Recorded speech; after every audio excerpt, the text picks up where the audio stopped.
Today we're going to focus on security customers, notably what cybersecurity decision makers are really grappling with in terms of budget, resourcing, and deployments of technologies, including artificial intelligence, which will be a big focus of our session today. If you're one of the decision makers listening in, we hope this session will outline what some of your peers are going through, what they're contending with, and how that compares maybe with your own situation. If you're from a vendor, obviously we're hopeful that this insight will give you a little inside view of what some of your customers are really seeking, what some of those demand generations are going forward. So let's get into it. I'm just going to give everyone a brief introduction before we get into the main session. If my slide deck actually works, there we go. So yeah, as Julieta mentioned, I'm associate partner with Frost & Sullivan. I head up our global security research team. We're a team of about 20 globally, covering cyber, physical, and logical security. We've got a team across the world. I've got two of those team members with me today. Jared Carlton's Director of Research. He heads up the cybersecurity research team, based in Austria, but as you'll hear from his accent, he's moved across the Atlantic in the last few years, originally American. And we've got Claudio Stanca here as well, based in Northern Italy. He actually covers a lot of different areas within Frost & Sullivan, from managed security, SASE, human risk management, and he's looking quite deeply into artificial intelligence and all of the impact of AI across the security landscape. So we'll sort of be discussing some key points from one of our security decision maker surveys today. That will be the main sort of bulk of what we cover. We'll give just a little introduction, just a little bit of context up front on some of the big trends that we'll be tracking in the market throughout the next sort of 12 to 18 months as well. So let's get into it. As I mentioned, we're just going to start with a little overview of some of the big trends that we're looking at across our research team this year. AI, I think all of you watching here will be thinking about AI, how it applies to your business, and in particular, how it applies to the security side of the business as well. An absolutely massive trend for this year that cuts across pretty much everything. We are looking at AI from, I think, probably three different perspectives. So AI security, how AI is being used to secure businesses, make it all that much more effective, enhancing security posture. That's the obvious one. Securing AI is the other angle that we'll be looking at. So making sure that all of those tools that are spreading right across our business are protected and not resulting in data leakage and all of those things that can be very problematic for a business, of course.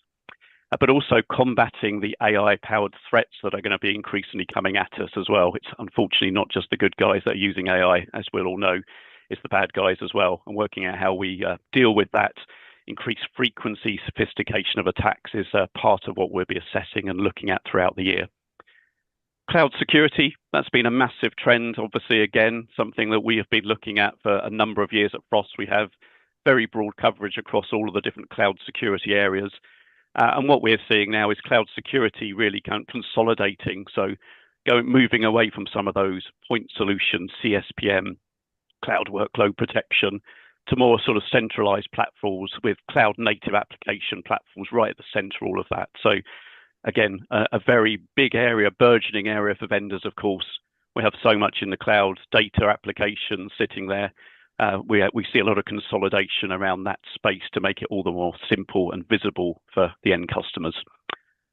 Identity. I think we've been talking about this for a few years. We call it the new network perimeter here. We've moved away from firewalls, of course, and that's proprietary in-house networks and security. Identity is one of the biggest threat vectors as well. We see it's about 80% of all threats emanating from identity theft and issues around the identity compromise. So this, again, is a massive area of research for us around workforce IAM, customer IAM, PAM, etc.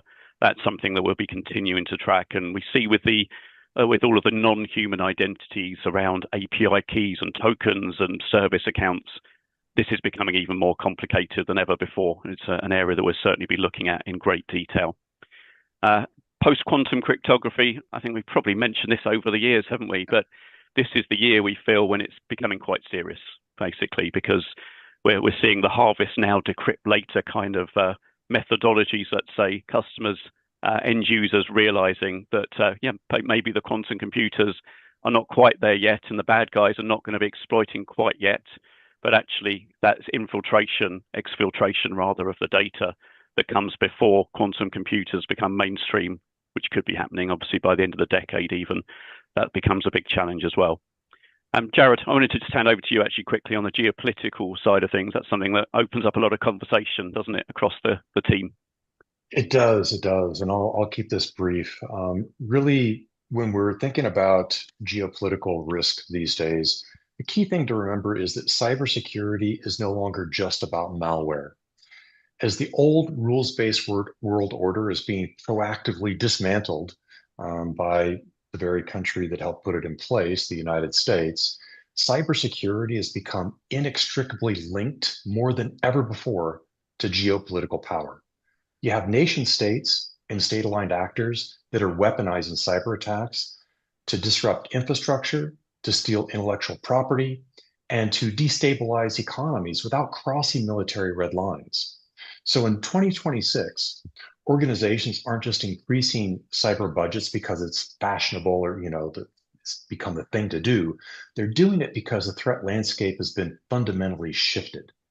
And cyber resilience is now a prerequisite for economic survival, which I believe the different variables on this slide are also helping to illustrate.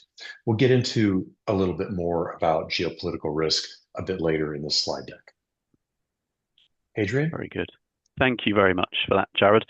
Yeah, let's look a bit into the survey data I mentioned. So this was a large scale survey, as you can see, of enterprise security customers, senior decision makers. You can see on the bottom right here, C-level, VP, manager level. We're really trying to get to those people who have a real decision-making authority within the companies across different size bands. As you can see, we're not going for the very small companies, sort of mid-size, right up to the enterprise scale. And from a country scope here, we're looking across the Americas. You can see US and Brazil, three of the main geographies in Western Europe.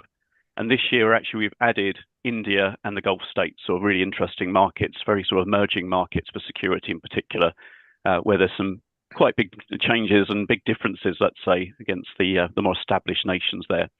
So around 2,000 respondents. This was done via an online survey, done right at the back end of last year. So this is super fresh data. And we just wanted to share a little bit of that data with you so you can see kind of where the state of play sits at the moment. I'm not going to run through every single question. I thought it would be useful just to separate them down into the rough groups of question. We had around 50 different questions here. You can see some of the key blocks. We'll talk today a little bit around cyber strategy, investments and budgets, a little bit about resourcing, which is also always interesting, isn't it, in terms of how people are grappling with that dearth of talent across the world at the moment. We'll look a little bit about the risk management side of things, and we'll share a little bit of insight from Claudio on the cyber insurance angle as well. And then we'll spend a fair bit of time actually on artificial intelligence, so how companies are looking at that, the risk factors involved, for example. So let's delve into it. I can share a little bit of an overview of some of the challenges, first of all, that those security decision maker respondents are actually looking at. And I think it's an interesting mix. We ran this survey probably a couple of years ago now. We're looking to run this as an annual survey, but the challenges are quite similar, but there are a few changes, I would say, from a couple of years ago. The top one, and we're looking here, by the way, at the top three challenges that each respondent has identified. That lack of visibility across devices, applications, endpoints.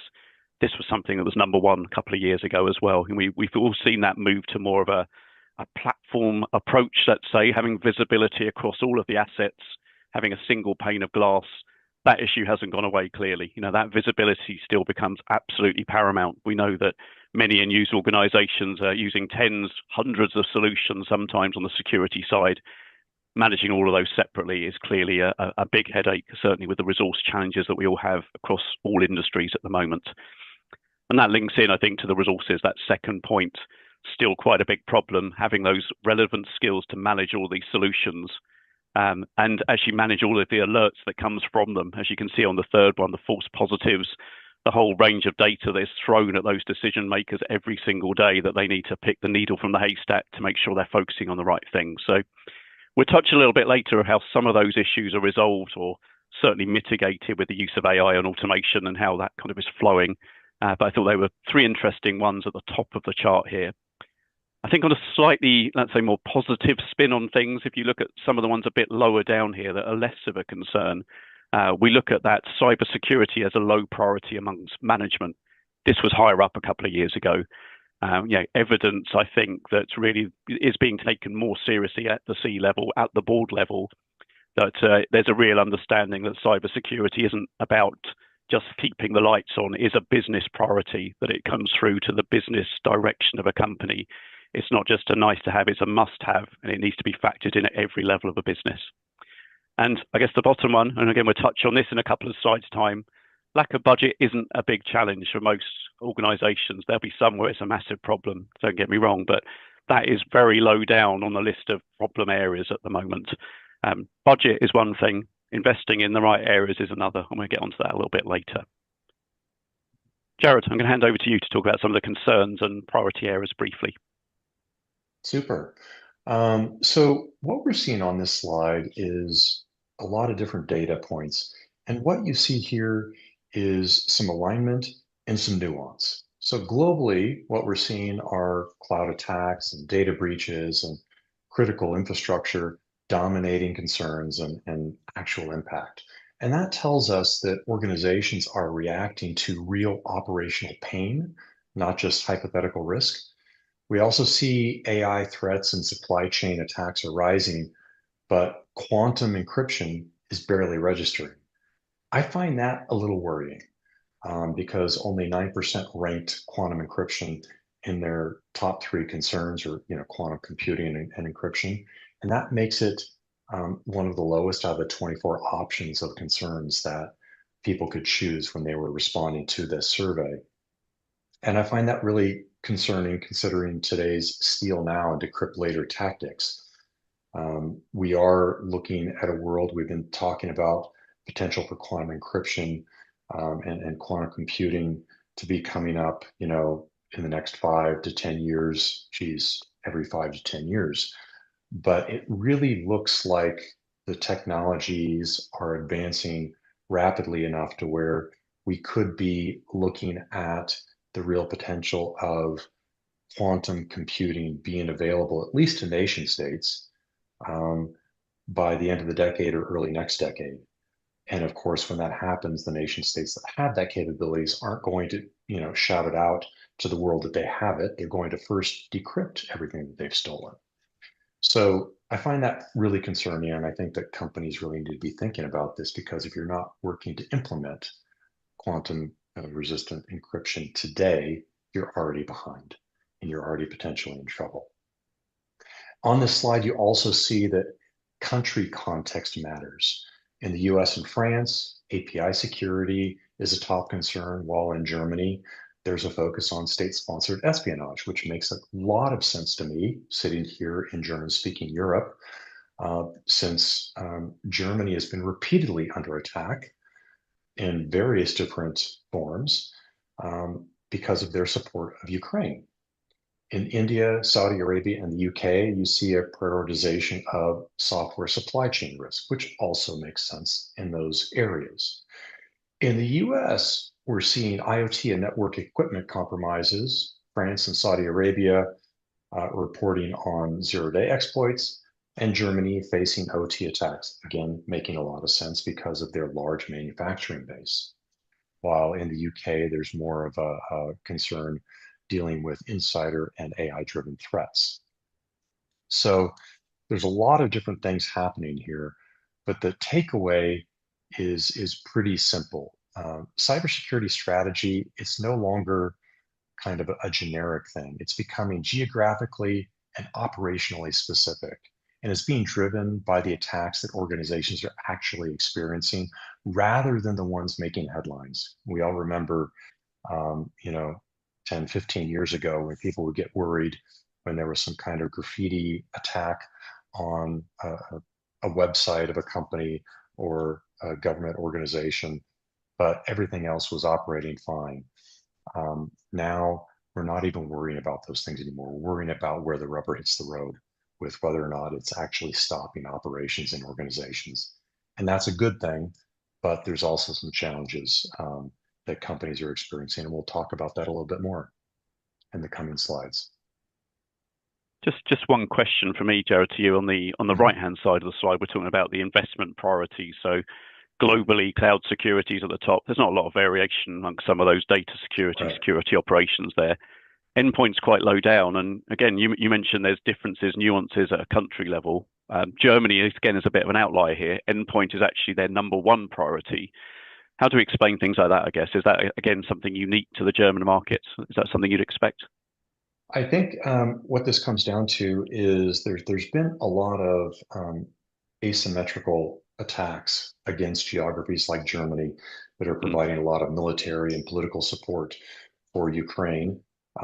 We all know that Russia is behind it, or at least we strongly assume that attribution is difficult. Um, but when we're taking a look at attacks against organizations and against governments, a lot of it begins on the endpoint.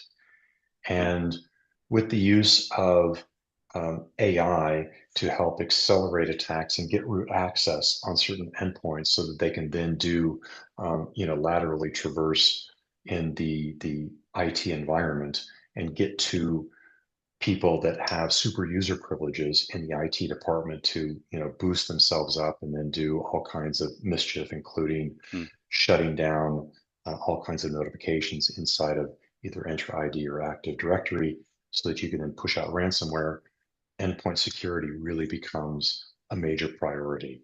And you need to work very hard to not just prevent everything, but also have some good resiliency in there so that you can bring these endpoints up really quickly if there is an attack. Also, minimize the exfiltration, minimize all of the downtime potentially in that organization. So I think that's why they're really focusing on endpoint a lot more in Germany these days. Makes sense. Thank you. Yeah.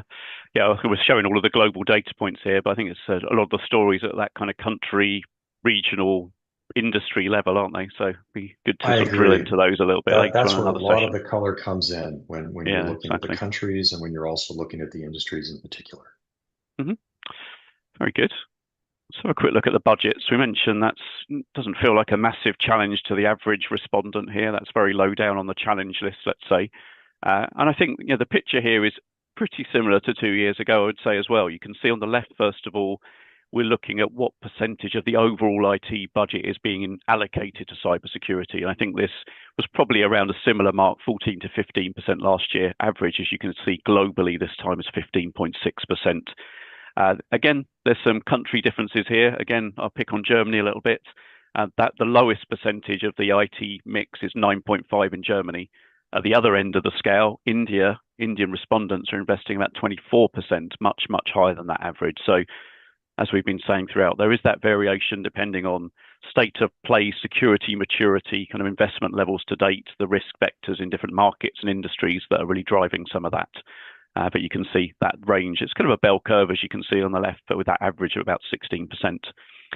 We see some variations as well. I mentioned on that demographic slide at the start, we're looking at different countries and size bands and industries as well. Energy companies in that mix are a little bit lower as well. That's about 11% of IT spend going towards cybersecurity. High tech companies are a little bit higher than average, and so are BFSI companies. You'd expect that. I think they are some of those biggest investors in security solutions. And then if we look on the right in terms of the budget change, so how much did it go up in 2025 versus 2024? It's a pretty healthy story, as you can see here. 53% of organizations across that global sample saw an increase in their budget. Only 7% saw it falling. There's a multitude of reasons why it could be falling, of course, sort of downscaling of the company as a whole, investments already in place and kind of those upfront costs and some really big shifts in the cybersecurity posture already been made in previous years. So I think we'd always expect some companies, and it's a relatively small number with that decrease. If you look at the increase, I think the main message here as well is that the increases are going up much more than, let's say, inflationary levels. The average here is 19% globally is in terms of the increase of those 53% who saw an increase. Bigger increases again in some of the developing countries. So India, 74% saw an increase, much, much higher than that average. And there are differences by industry as well here. BFSI saw a little bit more, in terms of increases there. Healthcare, interestingly, only 13% actually saw a decrease. So there were some strange things going there. 38% healthcare seeing an increase as well. So they are maybe one of the ones where the budget's been a little more constrained. We need to delve into that a little bit more to sort of understand exactly why. But there are those variations at the industry level, at least. Not much difference on the size band, by the way. We broke it down into small, medium, large enterprise, for example. The actual budgets are kind of consistently growing across all areas, we would say, from what we see in the sample as well. Let's have a little look at resourcing as well. This is something we come back to again and again. It's driving the move to automation that we're moving to a little bit later. It's driving, in some cases, a move to outsourcing and partnering to make sure you have those skills and attributes needed to protect a business. But if we just look at the number of cybersecurity professionals that an organization has, again, whether it's increasing or decreasing, it's a similar story to the budget. You can see 56% of the organizations we surveyed see that the number of resources going up, a relatively small number see it going down. It's 56%, as you can see there. Again, some differences by country. I'm looking at my numbers here. Germany, only 39% see an increase. I keep picking on Germany today, seemingly.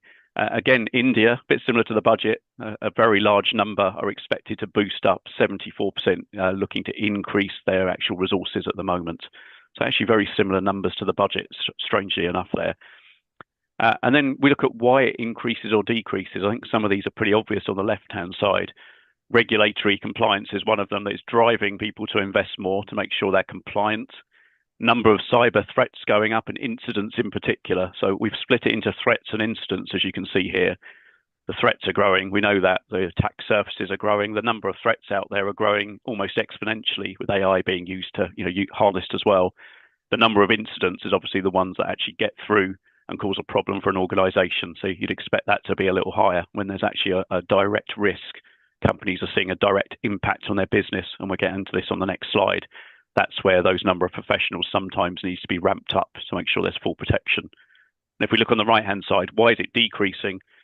It's always interesting, I think, that top one, isn't it? To say decreasing number of incidents. They still say there's threats are growing. You can see that's the problem at the bottom, but the incidents, again, they're the ones that are actually getting through. So maybe this suggests some of those companies, that small number of companies that are reducing headcount, they have great protection in place and they've got on top of things to a certain degree. We'll see in a moment. No one's safe, of course, it's ever changing, but that maybe is a perception with some organizations that means they feel they can just pull back a little bit on their resourcing. And of course, and we'll get into this a little bit more, that move to automation, because you don't need as many people if more is being automated. We'll get into the pros and cons and kind of the state of play of that side of things in a moment as well.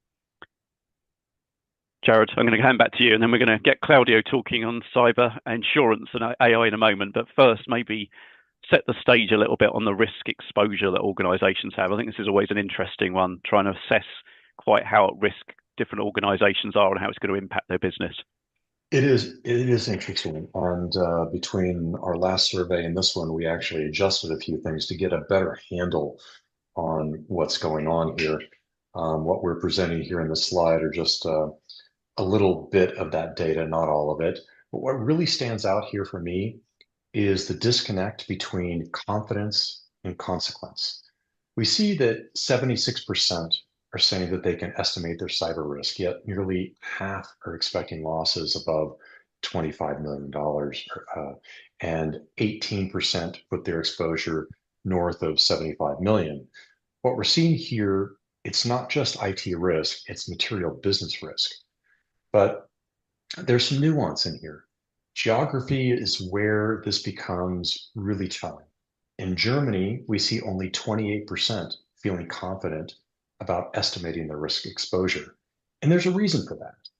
European manufacturers have already lived through large scale cyber disruptions. We've seen ransomware shut down global operations, force companies back to manual processes that require pulling people out of retirement to help some of the younger workers understand how to work the machinery without the use of computers. Bringing back these manual processes and require rebuilding of entire IT environments. And that still leaves tens of millions of dollars in uncovered losses. And we're also seeing cyber incidents in the automotive sector right now, ripple across supply chains with damages easily exceeding $1 billion. And in fact, just before we came online today, I looked this up, and it's actually closer to $2 billion in losses. So in Germany, with its heavy manufacturing and automotive footprint, companies are now seriously questioning whether they truly understand their risk profile. And company size is also playing a major role in this. Larger organizations are more confident about their risk profile because they have the headcount to do this properly. They have internal audit departments, they have larger finance and accounting departments, and they have risk teams, all of which can collaborate and pull resources across the organization to model the real impact of an operational shutdown that lasts days or even weeks. Meanwhile, we see in the US 84% saying they're confident estimating cyber risk. In the UK, that's 89%. And in India, it jumps to 92%. And on the surface, that looks really encouraging. But I argue that the level of confidence often reflects an incomplete understanding of the depth and breadth of their risk exposure. When ransomware takes operations offline for 2 to 3 weeks, sales stop, productivity stops, revenue stops, and then the brand damage kicks in. Customer trust erodes, churn rises, and the financial impact continues long after systems come back online. So the real takeaway is this: cyber risk isn't just technical anymore. It's operational, it's financial, and it's reputational. And organizations can't quantify it accurately, sometimes because they just don't have the headcount. And when that happens, they're making security decisions in the dark. So let's take a look at the next slide and dig a little bit deeper on some of these related issues. So what we see here is that cyber incidents are no longer rare events. They're actually a regular operational reality. On average, we're seeing organizations experiencing approximately 16 security incidents, and that was just last year. And our data set finished its collection just before the holidays in December. So this is really fresh data. What we're also seeing is that only 13% are reporting zero incidents. I contend these are organizations that perhaps don't know that they've been breached, while most are dealing with anywhere from 1 to 10 incidents, and a meaningful portion have experienced dozens of attacks. Now, there's wide geographic variation. We see India reporting the highest average at 31 incidents, and places like Qatar, Kuwait, and Bahrain are averaging just 5, and Saudi Arabia just around 6. It's probably a little low. I suspect there may be some underreporting there, but if we get back to the geopolitical risk aspect of things, if the US does launch attacks against Iran in the coming weeks, we'll be able to take a look at this when we renew our data and see just how much the cyber attacks in the Gulf region have changed, because some of these countries that I just mentioned are areas where there are a US military presence, and thus they would be legitimate cyber attacks from Iran. So if that happens, we'll see that number jump, I would expect. In Europe and in the US, they're sitting roughly in the middle with roughly 12 to 15 incidents per organization. And by industry, there's only a little bit of variation, with energy slightly lower at an average of 11. Business and financial services is higher at 18, probably because there's a lot of immediate financial gain if someone can get through attacking one of those companies. And the key thing is that no sector here is immune, and size matters as well. Smaller organizations are seeing fewer incidents because they may have smaller attack surfaces, but attacking these smaller organizations also has larger consequences potentially, because they don't have the financial cushion that larger ones have when they're attacked. And so a very serious attack could put a smaller, medium-sized organization out of business, which we've seen happen in the past in the United States. So taking a look at impact, some of the common outcome globally is disruption of IT systems, and that's happened with over a third of the organizations. But what really stands out is how consequences are varying by region. In France, you've got IP theft dominating. In Germany, it's personally identifiable information. And in the UAE, it's increased regulatory insight. And on top of that is brand damage, customer churn, financial penalties, employee terminations, and even criminal investigations. And this reinforces a really critical point. These cyber incidents don't stop at just technical disruption. They cascade into regulatory, financial, and reputational crises. And the takeaway is that it's not just organizations being attacked, they're being repeatedly stressed across their operations, across their compliance regime, and trust. And cyber resilience today isn't just about trying to prevent the next incident. It's really about having the ability to survive whilst under continuous attack and being able to get your business back up quickly with minimal disruption and thus ensuring that you don't restore the malware along with your systems. And it's also about having quantum safe encryption, protecting your data to prevent bad actors and nation states from stealing your data now and decrypting it later. So that was quite a bit to digest. And while you're trying to digest it, I will hand the microphone back to Adrian and Claudio. Yeah, let me hand over to Claudio at this point. I think one of the ways of managing the risk is insurance, and that's something we've looked a little bit into at Frost and Sullivan over the last couple of years. Yeah, Claudio, there's some couple of interesting questions here. The one on the left in particular, I think, how companies are seeing Mhm. insurance, where it fits in, and what they feel it's covering them for, let's say. And yeah, maybe touch on that for a moment if you could. Yeah, sure. Thanks, Adrian. Thanks, Jared. So I'd like to start by saying that this chart a few years ago would have looked very differently, especially the part on the left, no? Where we ask, does your organization cyber insurance cover this risk exposure? So insurance providers, they used to give cyber insurance quite, freely. They didn't think much of it, and then that caused a lot of financial losses also for the insurance because they didn't perfectly realize what they were insuring. They didn't have historical data as they have for every other kind of risk. So they would give away policies that cover the most of the risks that Jared talked about in the slide prior to this one. But now the insurance providers are learning from their mistakes. They have partnered with security vendors. They do send very lengthy questionnaires to those companies that would like to purchase an insurance policy. And it's not even a matter anymore of paying a lower premium if you have a certain cybersecurity product in place or you reach a certain threshold with your cybersecurity posture overall. It's a matter of being insurable or not. And once you are insurable, there are things that are not covered. For example, now it's very difficult, if not impossible at all, to find a cyber policy that covers the payment of the ransomware.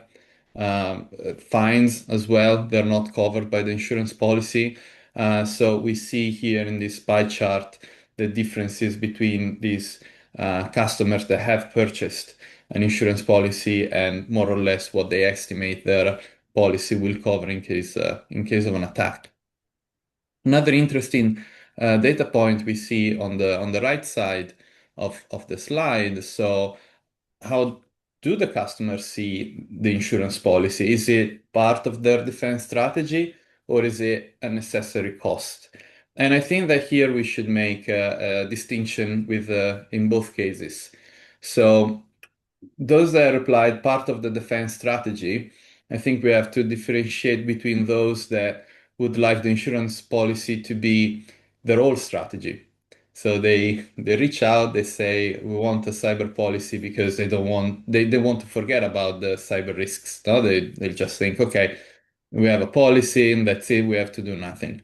And this would have worked a few years ago, as I was saying, but right now it's not possible anymore for them to get a policy without buying also all the cybersecurity products that are required. And then when we look and the other area of the other subsection of customers that applied part of the defense strategy are those that are more mature, that realize that no cybersecurity product is bulletproof and that realize that they need a policy that plugs those gaps, those risks that they need to take when implementing cybersecurity solutions because they know that they will not block everything. So two very different kind of of respondents there. And the necessary cost, again, here as well, where I would say we have those that, just want to tick the compliance box and say, yes, it's a necessary cost. We have to do it because the regulator asked us to. But then there are also those that, see it as a part of the defense strategy, see it as part of their whole cybersecurity portfolio, and in that sense they see it as a necessary cost. And well, obviously we in these responses we have a nice division between those that see it as part of the defense strategy and a necessary cost, and both. No, they're quite there's not too much of a difference in terms of percentages. um I don't know if you guys want to add something on this, otherwise we can move to the next slide. No, I think let's move on to the AI related stuff. I think a lot of people would be really interested in that. So we use the rest of the time to delve into some of the questions related to that. Let me just bring up the first slide. So got some. I think we had probably about 7 or 8 questions in somewhat related to AI and automation in the survey, around state of play, Mm. use of AI, and some of the concerns around it. So yeah, Claudio, it'd be good to run through some of this. I think we start from the beginning of the story, don't we? How you're using it and Yeah. how advanced you are, and we'll move through a little bit to say how some of the challenges that creates as well. Yes. So I guess the main thing that we can see from the chart on the left is that the extremes are those that are the most rare. Generally, people like to have a blend between human and AI. And it depends also on various factors, by the maturity of the people we've asked to, but also their level of trust towards automation. It doesn't mean that if you use more humans rather than AI, you're necessarily more behind. It might mean that you are in a tighter regulated industry that requires you to manually oversee some processes, or that you understand that AI comes with inherent risks and you don't want to take those on, and you prefer to have more humans looking at your cybersecurity products. Obviously, you need the money to do that. So that's the case for bigger companies with bigger purses and budgets. When we look at what are the top GenAI-driven cybersecurity application in use by the organizations, so we see obviously the threat detection and response. Obviously, an automated product can see better through all the noise, it can ingest way more than a human ever could. So it makes total sense to use it for that. Fraud detection, I guess this is a case of fighting fire with fire. We do get, inundated by phishing and spear phishing emails that now are more than ever personalized for the humans that receive them, because it's much easier for an attacker to leverage GenAI to create a decent email. It's quite believable. Like, obviously, there are still phishing emails crudely put together where you can spot it's a phishing email because, there are spelling mistakes and silly things like that. Some people will still fall for it, obviously, as they've always had, but people are starting to learn to look for these things. So GenAI tools are really helping the attackers in this case. But a solution, a highly automated solution, will be able to spot things that for humans are not so easily spotted. If you think, for example, when you check with tools online, if text has been AI generated, uh, they tend to be quite sure when they give you a percentage, a probability percentage that that text has been automatically generated, whereas a human would never be able to tell the difference. So it's quite interesting to see how these automation tools are used with cybersecurity. Um, Yeah, I think just going into we talked a little about country variances as well throughout the yes. slides, haven't we? And going back to the first chart here, let's say there's about 27% of respondents using the bottom two, the kind of heavy-ish users of AI, either fully leveraging it or heavily using it. You look at some of the differences in Saudi Arabia, it's 42%, not 27. In UAE, it's 33%. In Brazil, it's 33%. So again, we see some of those, the same more developing economies actually ahead of the game a little bit of AI, maybe jumping ahead and using artificial intelligence and automation, whereas maybe some of the more established countries are slowly blending it in. Germany, as we mentioned a few times, is a little more hesitant at the moment, only 19%. So there's some interesting ones when we delve in behind the global numbers. And by the way, we're going to be putting this into a interactive Power BI dashboard over the coming weeks where we can really drill into the specifics of different geographies, different industry verticals as well. And I think we'll find a lot of really interesting findings when we do that, not just the kind of headline numbers that we're looking at on the global basis here. And for example, oh, sorry, go ahead. No, sorry. I was just going to say we also got some weird variations in, for example, India, where it's a really polarized view on that AI application. You've got a lot that are fully embedded, as some of the other developing economies, and a huge number that are fully manual at the moment. So there's some really interesting things going on. Sorry, Jared, back to you. No, it's all right.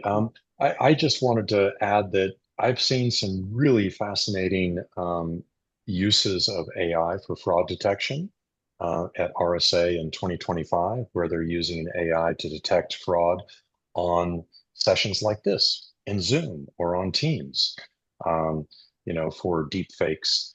And in terms of the AI assistant threat modeling or red teaming, there's also some studies out there showing the use of this type of technology and red teaming to reduce the amount of time to get root access to certain devices in an organization from days or hours to actual minutes. And so, this is real. This is today. This isn't like what we've been talking about with quantum computing. Every few years, it's going to be in the next 5 years. This is really today. It's happening now. Very good. Let's have a look at some of the concerns around it. I mean, it all sounds so great, doesn't it? AI and automation, but there's some challenges out there, put it that way. So, Claudio, took us through these couple of charts. There's some interesting stuff in here, I think, isn't there? Absolutely.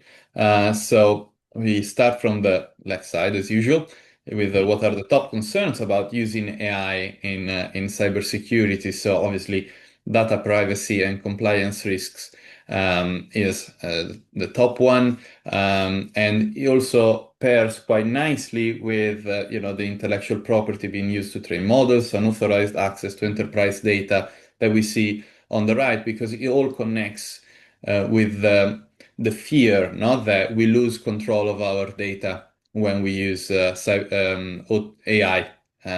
tools. That is generally the highest level of the highest element of preoccupation for enterprises. Although it will be interesting to see a data point in the following slide, but I won't make any spoilers. And the second we have on the left is the bias in AI outputs. So that's what we normally call as hallucinations of AI tools. And also, it's not only the hallucination, but also the fact that AIs can try to say that we're doing a very good job. Now we've all had those replies that didn't feel very very real, and where the Gen tool just seemed like it wanted to please us. So that is quite a concern as well.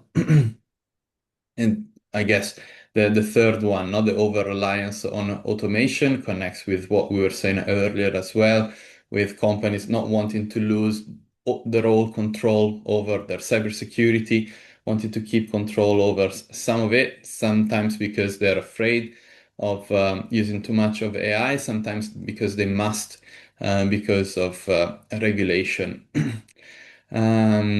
So moving on the right side of the slide, we've addressed the first two bits. The third one, the uncontrolled use of public Gen AI tools, when it comes to, I guess also employees within the organization is what is also called the shadow AI. Obviously, enterprises are quite afraid for their employees to input sensitive data into GenAI tools where they don't have any visibility. For example, someone that works remotely but also in an office can freely use their phone, their smartphone, their laptop to access ChatGPT and just type sensitive data into it, and no one in the enterprise will be any the wiser. So, and this cannot really be checked by the enterprise. The only way is to provide the employees with a tool that works, internal and supervised, reducing the friction that employees have in accessing this tool, and educating them to use this and not to potentially divulge sensitive data to public sources, basically.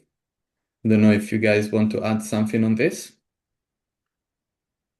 I was only going to add a little bit more country flavour again, picking on Germany for the multiple time in this call. But I think on the left-hand side, the concerns, the one that comes across in Germany is that these solutions are just too immature. It doesn't even, go into the top 5 globally. But I guess German companies want to make sure what they're implementing is something that's ready for prime time, that's ready to go, that it is fully thought through. And there's that kind of thought. Maybe that's not quite the case with some of these tools, that we're jumping ahead a little bit, let's say, and we're not quite ready to implement them in that way.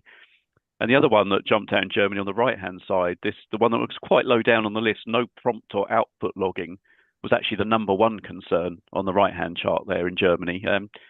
Jared, any thoughts on that one, on that prompt and output logging? I think we talked about it briefly a couple of days ago, but good to get your take on what that means and why it might be particularly relevant in Germany. Yeah, part of this is really about data loss prevention. Mm. Some of the prompts that you put in there, they want to make sure that there isn't any business critical data or personally identifiable information in there. And then the output logging, they also want some explanation about where certain kinds of analysis or data is coming from. So it's really about understanding um, AI models and what's happening in them and what they're putting out and what the impact could be on the business. This is something that's being talked about quite a lot in Europe, explainable AI. And it is definitely not just Germany specific, but I think inside of the EU, so continental Europe, and as well as Ireland, it is really something that is entering into our legal framework here inside of the EU. Very good. Right, I know we're going to be running out of time pretty soon. I think we just want to wrap up. We've talked about risk management a little bit. We talked about AI. Let's talk about AI risk management, I guess, to wrap it up and tie it all back together. Claudio, if you can just talk us through this briefly, kind of the responsibilities. I'll be brief. What I wanted to touch on is the data point on the right. So when we were speaking through the other slide, the previous slide, we were seeing how the fear of data leaking outside by using GenAI tools was top of mind, and rightfully so. But when we look at this chart on the right, we see that trust, ethics, and security comes second when evaluating a provider that offers AI capabilities. First comes the accuracy and performance of AI models. So at the end of the day, it seems that people are yes afraid, but they really want to have the best tool, put in the trust element in second place.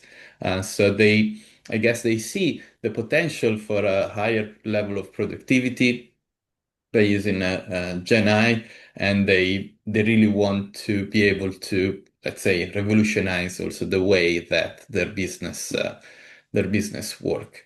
But nonetheless, trust is always extremely important in these cases, and it's still number two, you know, together with transparency and explainability, which is quite, a similar element when customers do choose their provider for GenAI. So I guess that was the main point that I wanted to make. And if we look at the left side of the chart, of the slide, we see a chart that indicates how organizations still have to understand exactly where the responsibility for the GenAI risk management falls. I guess it depends also on who they have within the organization. Not everyone has a CISO, I guess, and so that's also why this split is quite even at the end of the day. Very good. And it's interesting, right at the very bottom right of the slide, cost and ROI is quite low down on the evaluating factors there, isn't it? I think we've seen that a lot. Budget is not the problem. It's about investing it in the right areas that protect the business better. I think that's a good thing for the vendors listening into this, that as long as you can prove that your solutions add value, that they are trustful, they're going to add to the sort of security posture of a company, you've got a good chance of doing business with a lot of companies around the world. So thank you very much, Jared. Thank you, Claudio. We'll wrap up there.